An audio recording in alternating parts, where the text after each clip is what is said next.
Bem-vindos ao The Debate, um espaço dedicado ao discurso intelectual e à análise rigorosa de múltiplas perspectivas sobre a arquitetura de conjunto de instruções, a nossa tão conhecida ISA. Olá a todos, é ótimo estar aqui para dissecar esse tema. A essência da nossa discussão de hoje é o design de uma arquitetura e como diferentes filosofias equilibram complexidade, desempenho e a tão crucial eficiência energética. Nós vamos basear nossos argumentos na literatura fundamental sobre arquitetura e organização de computadores, vamos traçar paralelos históricos e modernos entre designs clássicos como RISC, CISC, a onipresença do ARM e, claro, o padrão aberto do RISC-V. Exatamente.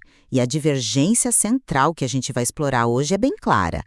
A eficiência computacional é melhor alcançada através da simplicidade extrema do hardware, com regras rígidas e formatos previsíveis, ou, por outro lado, será que precisamos de densidade e flexibilidade semântica, abraçando uma complexidade bem gerenciada?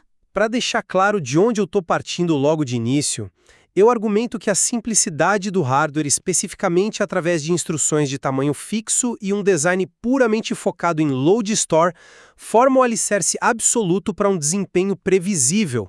É isso que garante um silício enxuto e frequências de clock altíssimas. E eu chego por um caminho, assim, um pouco diferente.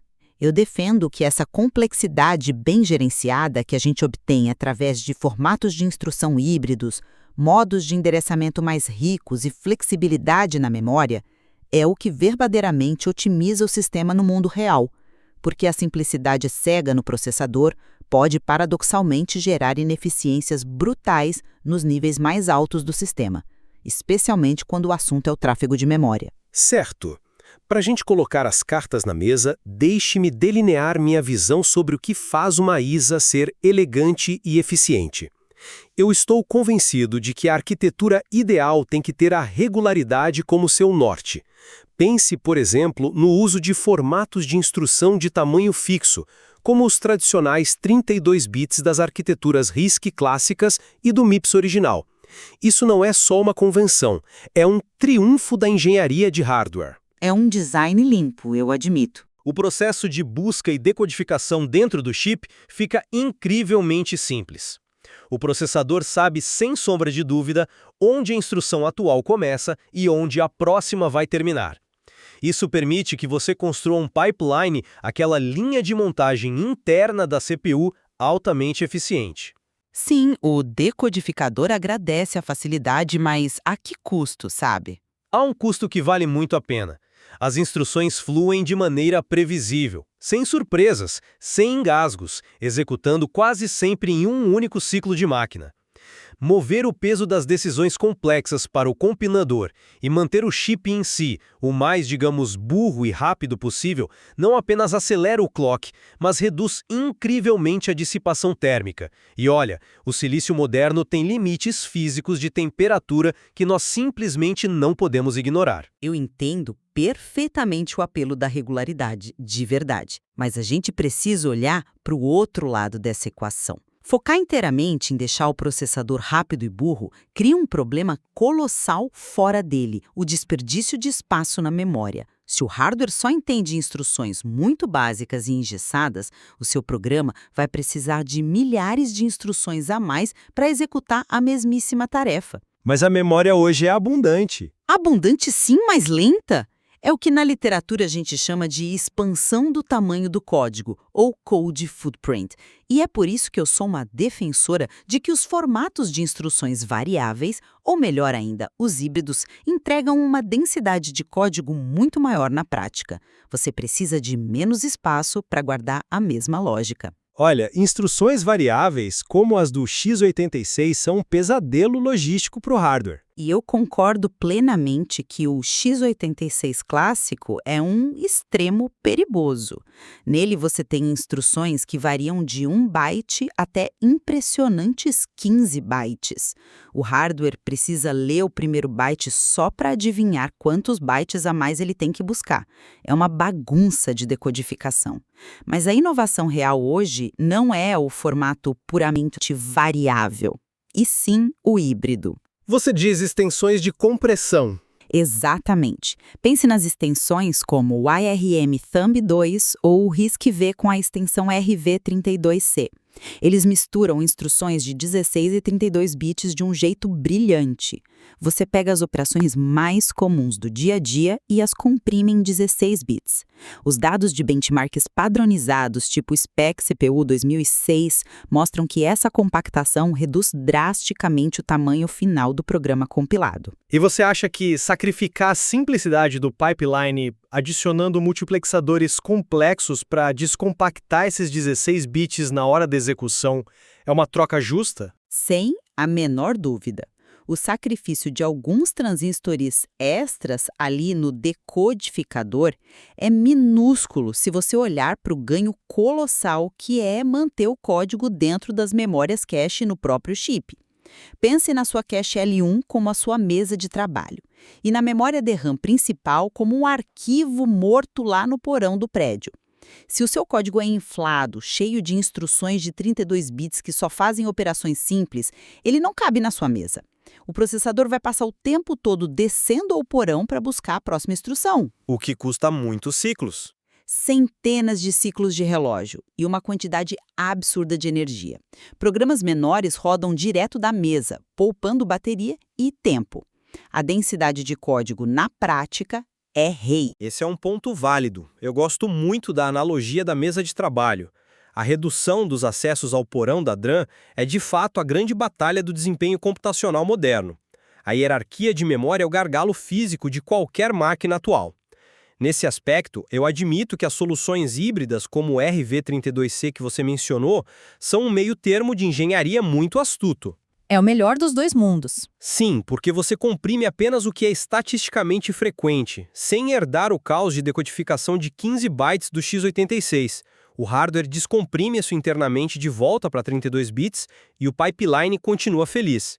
No entanto, essa busca por manter os dados perto da CPU nos leva a uma questão muito mais profunda sobre como o hardware deveria ou não calcular os endereços dessa memória.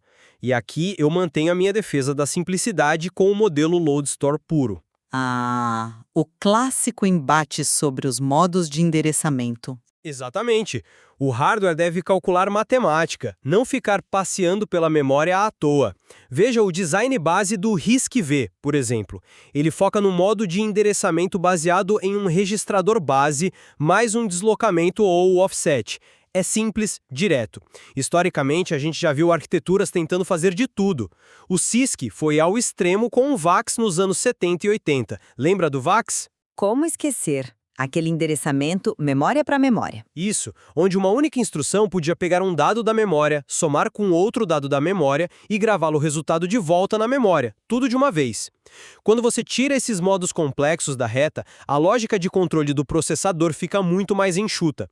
A unidade lógica e aritmética, a nossa ALU, fica focada apenas em processar dados que já estão super rápidos dentro do banco de registradores. É uma teoria linda para quem desenha o chip.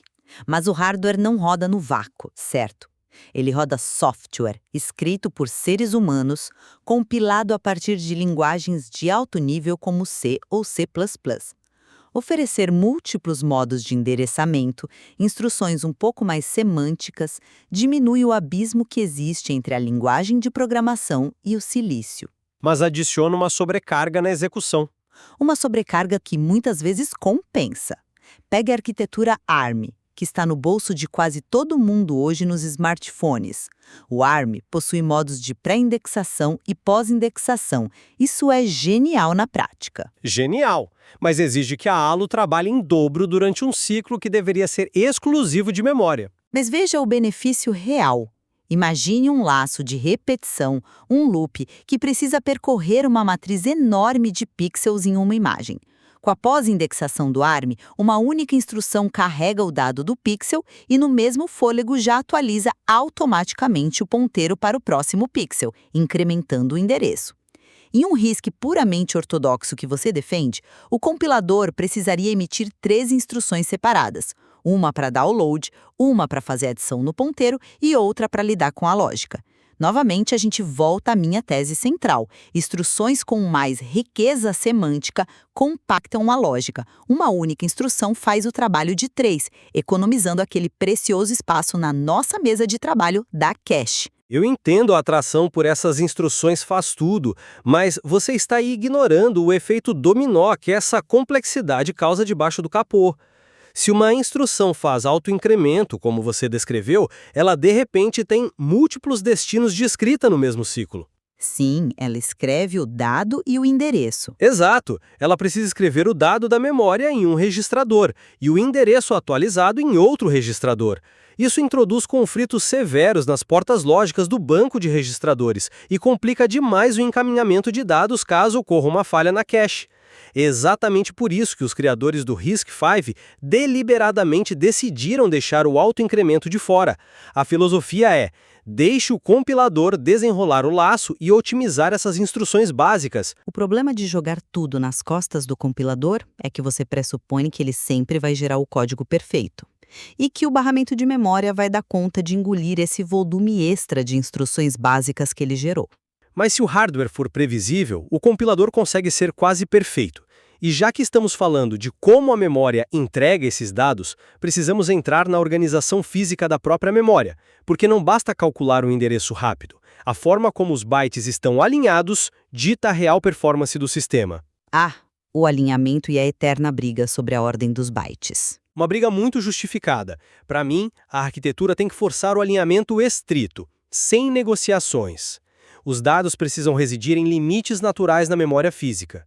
Se estamos lidando com uma palavra de 32 bits, ou seja, 4 bytes, ela tem que começar obrigatoriamente em um endereço que seja múltiplo de 4.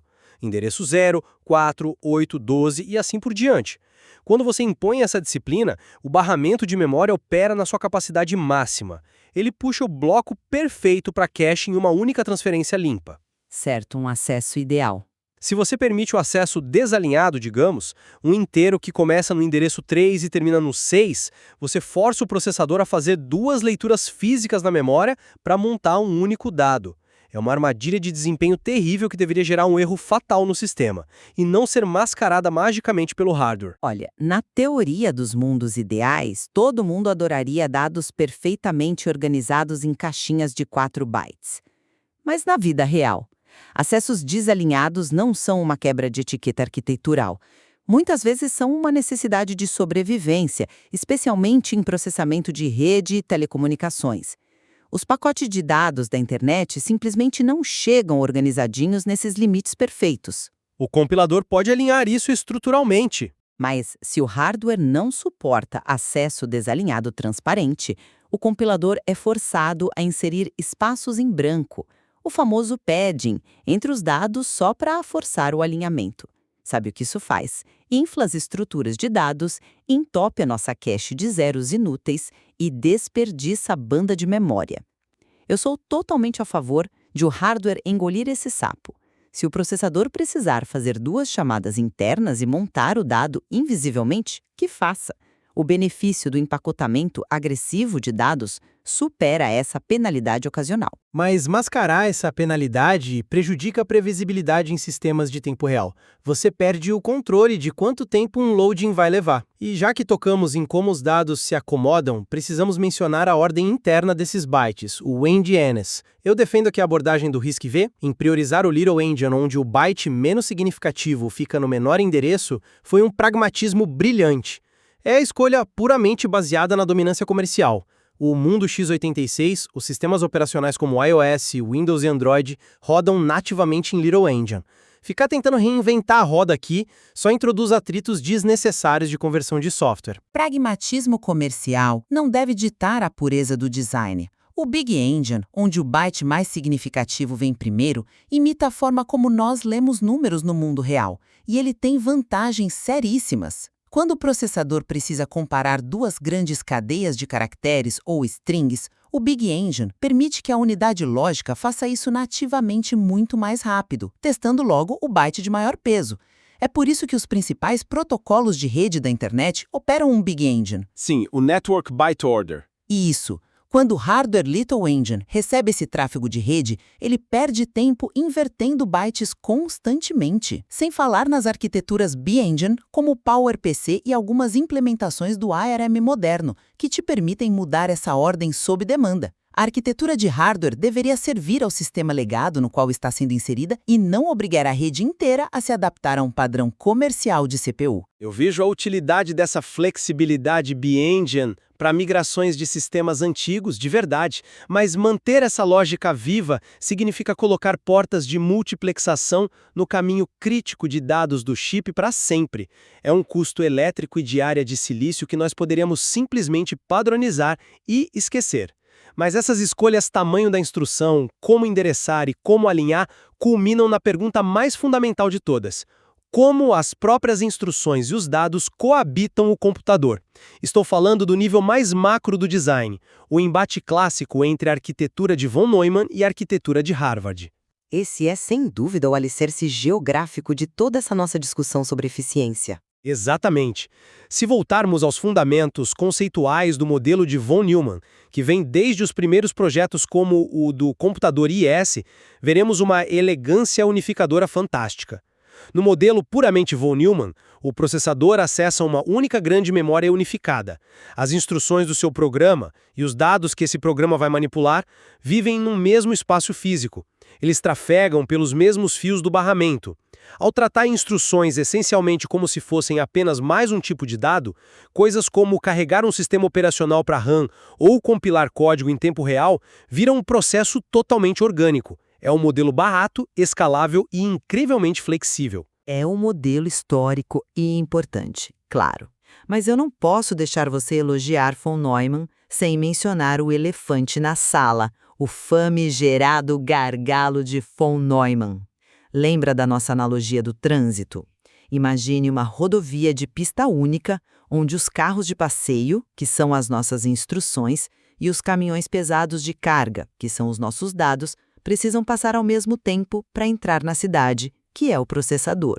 Ocorrem congestionamentos. Exatamente. Não importa o quão rápido o processador consiga trabalhar lá dentro, a estrada é uma só. Um pipeline moderno quer buscar a próxima instrução ao mesmo tempo em que salva o resultado de uma conta anterior. Em von Neumann, ocorre uma colisão estrutural, o barramento trava. É por isso que a arquitetura de Harvard, original, pensada lá atrás em máquinas como o Mark III, se mostra conceitualmente superior para desempenho bruto.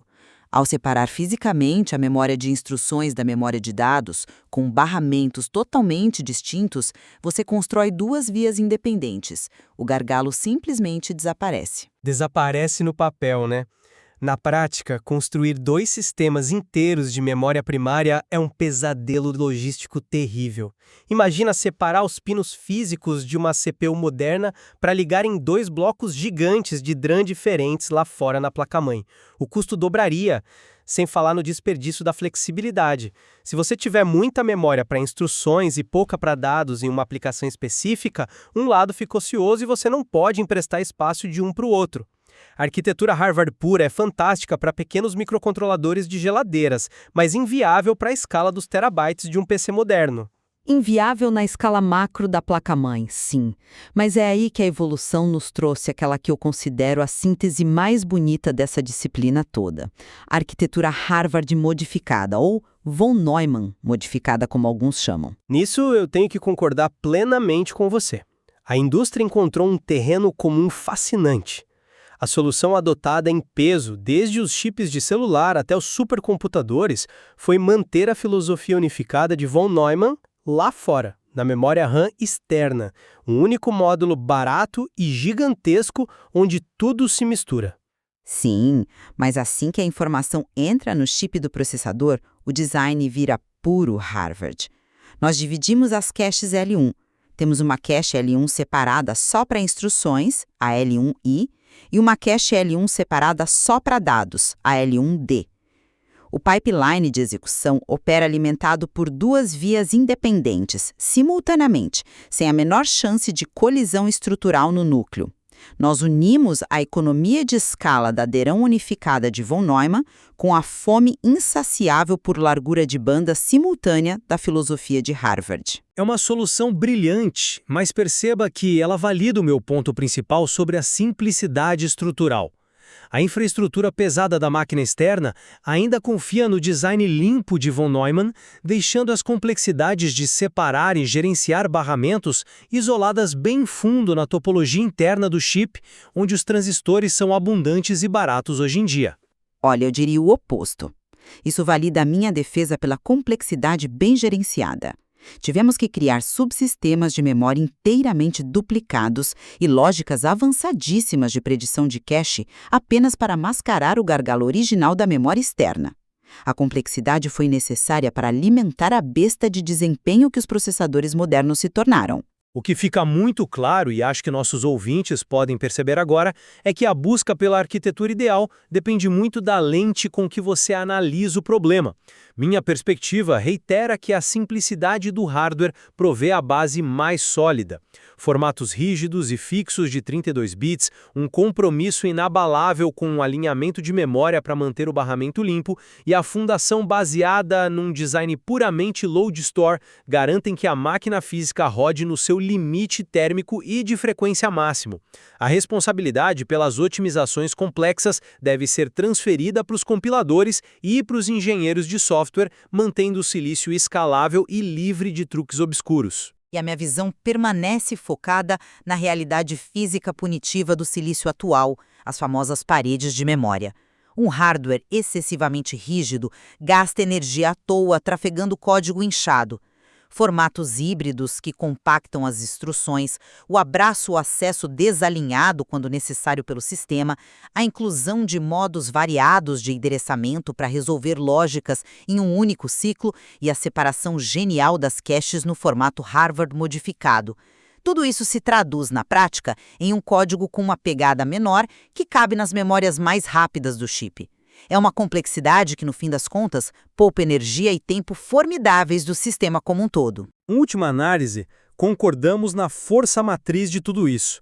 O tempo gasto acessando a memória e o tamanho do código que trafega por ela ditam as regras do jogo. A arquitetura de computadores não sobrevive de dogmas inflexíveis, mas sim de compromissos arquiteturais altamente calculados, pesando cada ciclo e cada watt de energia. Há uma riqueza extraordinária na literatura que exploramos hoje, e para quem quiser se aprofundar na matemática por trás desses transistores, a jornada é realmente fascinante. Nós vamos deixar que você, que nos acompanha, pese esses argumentos e decida qual filosofia melhor atende aos desafios do futuro da computação. E assim, encerramos a nossa discussão de hoje. Até a próxima, aqui no Debate.